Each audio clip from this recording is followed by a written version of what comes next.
Hoy en De Latinos, 4 estados realizan elecciones primarias y el voto hispano será fundamental. Atención, tras sus vacaciones, la presión del presidente Obama crece para que tome acciones ejecutivas en favor de los inmigrantes. Además, falleció la soldado que generó alarma en Fort Lee. Tenía más de 14 años de servicio activo. Y el hermoso cantante Giancarlo Canela y la actriz Gaby Espino le ponen punto final a su relación y yo les tengo todos los detalles en entretenimiento. Y además en los deportes, uno de los grandes de Italia se debate entre Radamel Falcao y el Chicharito Hernández. Esto y mucho más solo aquí en De Latinos. Así es, y muy buenas noches. Como siempre, gracias por permitirnos entrar en sus hogares. Hernán, Gaby, qué bueno que estamos dentro de las casas de todos nuestros televidentes. Así es, sin duda. Muchísimas gracias por habernos dejado entrar a sus hogares. Atención, porque enseguida vamos a estar con toda la información local que a usted le interesa. Bueno, y en el mundo del entretenimiento hay corazones rotos, partidos, ¿qué les puedo decir? Después de años de relación, Gaby Espino y Giancarlo Canela ponen punto final a su relación y yo les tengo más detalles en solo instantes. Y bueno, en un momento donde ya vamos a ver a Giancarlo Canela en Va por Ti, así que muy pendientes porque esto será en el mes de septiembre a través de nuestra cadena Univisión. Pero vamos a ir con una noticia que definitivamente ha hecho titulares desde ayer, y es que la soldado que se disparó en la cabeza en el día de ayer en la base militar de Fort Lee en Virginia falleció anoche. La identidad de la mujer no fue revelada, pero fue descrita como una sargento de primera clase con 14 años de servicio en el ejército, incluyendo un paso por Irak de 15 meses iniciado en el 2007. Desde hace 3 años había sido asignada a Fort Lee. El incidente se inició ayer a las 8:45 cuando la soldado se dirigió al edificio central del Comando de Apoyo de Armas Combinadas portando una arma de bajo calibre. Allí se atrincheró en una oficina mostrando acciones airadas que incluyeron lanzamiento de objetos y muestras de ira. Agentes especiales del ejército llevan a cabo la investigación del caso. Y el presidente Barack Obama anunció en julio que al final del verano tomaría acciones ejecutivas sobre el tema inmigratorio en vista del bloqueo republicano de la Cámara de Representantes a la reforma migratoria. Ahora que regresó de sus vacaciones, la presión sobre el mandatario se reanuda con más fuerza. Y Fernando Pizarro tiene el informe. Con el regreso a Washington de sus vacaciones, aumentan las expectativas sobre un anuncio del presidente Obama sobre acciones ejecutivas de inmigración que tomaría su gobierno. Por ahora, la Casa Blanca continuó el misterio sobre cuándo sería el anuncio, pero confirmó que ocurriría al final del verano. En realidad, técnicamente todavía estamos en verano, no ha terminado, pero cuando lleguemos ahí, probablemente tendremos algunas noticias sobre inmigración. La Casa Blanca indicó que no tenía novedades sobre el proceso de decisión de cuáles exactamente serían las acciones que tomaría el presidente. Organizaciones legales en favor de la inmigración han afirmado que el presidente sí tiene la autoridad de detener deportaciones o retrasarlas, como hizo con los Dreamers hace 2 años. Estamos pidiendo al presidente de crear un programa de acción de Frida como el programa de DACA para los jóvenes, pero un programa más grande para los 11 millones de personas indocumentadas en los Estados Unidos. Otras versiones apuntan a que el gobierno haría una acción un poco más limitada, que beneficiaría de 3 a 5 millones de personas. Empresarios también se han reunido con el presidente para pedir que una acción ejecutiva también les ayude a tener más visas para trabajadores temporales. Más allá de todas las especulaciones, cualquier medida ejecutiva que tome el presidente sobre inmigración recibirá críticas de ambos lados aquí en el Congreso. Por un lado, los que no apoyan que el presidente actúe por su cuenta y los que creen que no va a hacer lo suficiente. Desde el Congreso en Washington, Fernando Pizarro, Univisión. Muchas gracias a Fernando Pizarro, pero tenemos más información sobre las elecciones primarias que se realizaron en el día de hoy. Alan, voy contigo. Muchas gracias, Mayel. Efectivamente, hoy hubo elecciones primarias en 4 estados del país y el tema inmigratorio, así como el voto latino, marcaron el día en Florida, Vermont, Arizona y Oklahoma. En Florida, Charlie Crist se convirtió en el candidato demócrata que intentará relevar al republicano Rick Scott, quien ganó sin problemas la nominación de su partido. En Arizona, mientras tanto, varios republicanos aspiran a suceder a la gobernadora Jan Brewer y los resultados aún no se definen.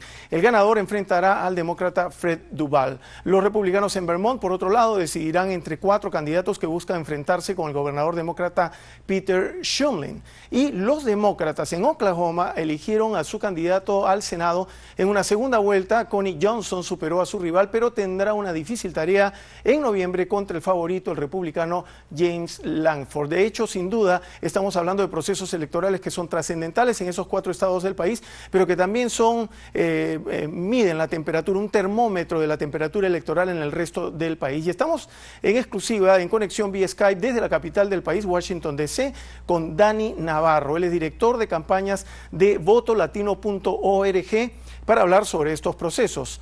Dani, muchas gracias por estar con nosotros aquí en De Latinos. No, gracias por tenerme. ¿Qué tanto podemos medir el peso del voto latino en estas elecciones llevadas a cabo hoy en Arizona, Florida, Oklahoma y Vermont? Bueno, como tú lo mencionaste, hoy es un termómetro de básicamente el poder del voto latino que podemos tener en noviembre.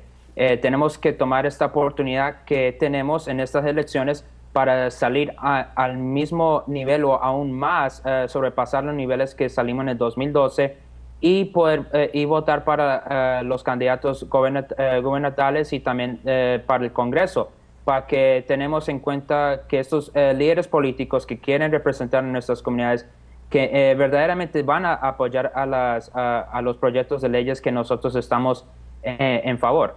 En la última década el voto latino ha crecido significativamente. ¿Ya se puede decir que el voto latino es un voto que decide una elección? Bueno, nosotros lo que queremos continuar exigiendo a la gente y a nuestra comunidad es que continúen a salir a votar. Es cierto que nuestro voto ha decidido las últimas 2 elecciones presidenciales, pero todavía necesitamos más apoyo en las elecciones congresionales en el 2010 y obviamente de ese año. Lo importante que nos toca tener en cuenta que son todas estas elecciones son oportunidades que la comunidad pueden salir a votar, básicamente hacer que se expresen su voz, y para que tenemos líderes en posiciones de poder, o sea, en posiciones locales, estatales y luego federales, que nos vayan a apoyar y vayan a pasar leyes que básicamente no pueden beneficiar a nosotros.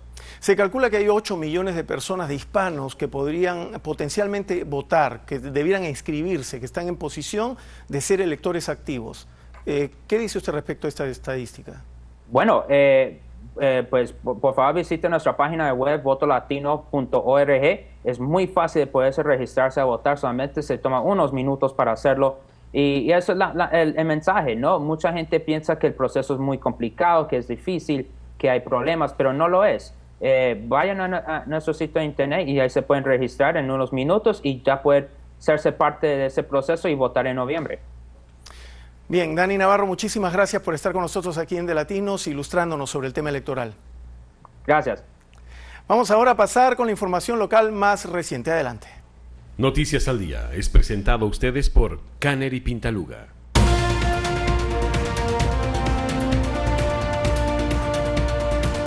Muchísimas gracias, Alan. Estas son las noticias más destacadas en el suroeste de Florida. Un caño maestro de agua potable se quebró esta mañana sobre la US 41 en la ciudad de Naples. Se informó que un movimiento en una de sus intersecciones hizo que comenzara una pérdida que inundó gran parte de una obra en construcción.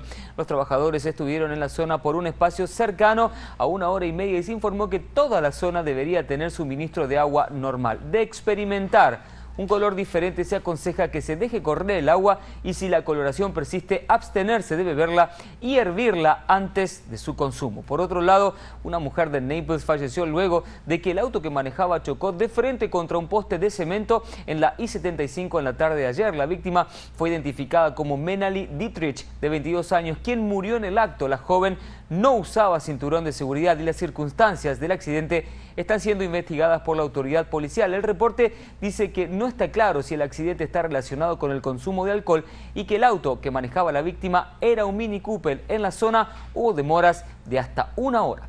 Por otro lado, un juez del condado Lee ordenó que Ronnie Shepard, de 17 años, pase 10 años en prisión. El adolescente, junto a otro hombre, entró a una casa de Lehigh Acres con intenciones de robo y mató al perro de la familia. Las víctimas, James Taylor y su esposa, dieron un emotivo discurso en la corte durante la sentencia del acusado, quien tiene récords criminales desde los 12 años en la zona. El hecho se produjo 7 meses atrás y ahora deberá deberá pasar este adolescente entonces 10 años en prisión. Estas fueron las noticias más destacadas del suroeste de Florida. Pasamos ahora junto a Alan Rivera, quien tiene el segmento de Inmigración al Día con consejos importantes para todos ustedes.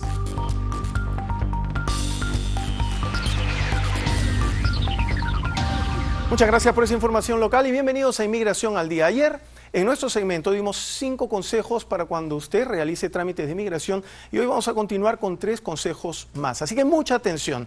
Consejo número 6, este es el 6º. La mayoría de las personas no tienen ningún papel de inmigración y por lo tanto no saben ni por dónde comenzar.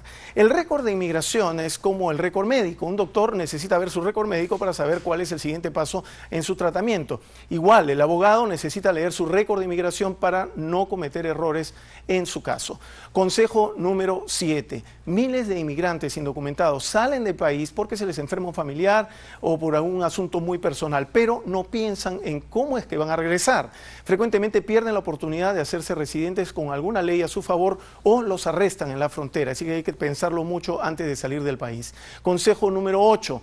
El riesgo más grande para los inmigrantes indocumentados es un arresto, porque la policía generalmente no libera a una persona indocumentada, sino que la entregan a inmigración para que la pongan en proceso de deportación. Si el inmigrante no califica por ningún beneficio, lo van a regresar a su país. Mañana les tendremos 2 consejos más que son muy importantes y que podrían ser fundamentales para su proceso inmigratorio. Así que hasta aquí Inmigración al Día. Yo voy a pasar con Mayela, que tiene más información. Mayela. Por supuesto que sí, muchísimas gracias, Alan. Y nosotros, como siempre, estamos conectados a través de nuestras redes sociales, especialmente a través de nuestra página de fans en Facebook, donde esta mañana colocábamos esta pregunta. ¿Participa usted en las elecciones locales? Pues ya lo saben, porque nosotros aquí estaremos compartiendo sus comentarios. Y si usted aún no lo ha hecho, ingrese inmediatamente a nuestra página de Latinos, denos un me gusta y allí se enterará de todo lo que sucede en su comunidad. Es momento de nuestra primera pausa aquí en De Latinos, pero uno de los grandes de Italia deshoja margaritas entre Radamel Falcao y el Chicharito Hernández y Jay-Z. Más adelante en los deportes tiene los detalles.